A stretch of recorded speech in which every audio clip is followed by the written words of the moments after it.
بسم الله الرحمن الرحيم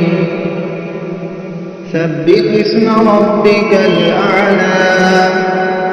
الذي خلق فسوى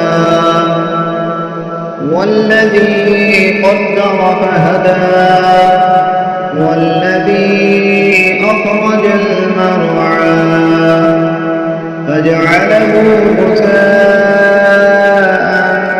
أحوى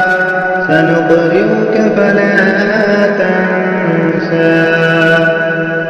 إلا ما شاء الله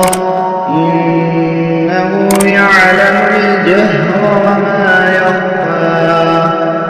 ونيسرك لليسرى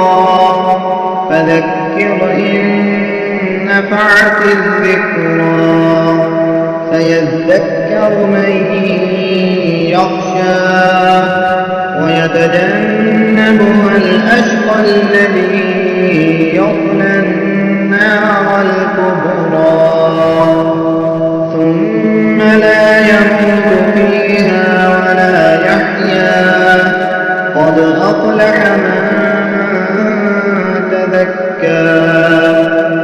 وذكر اسم ربه فصلى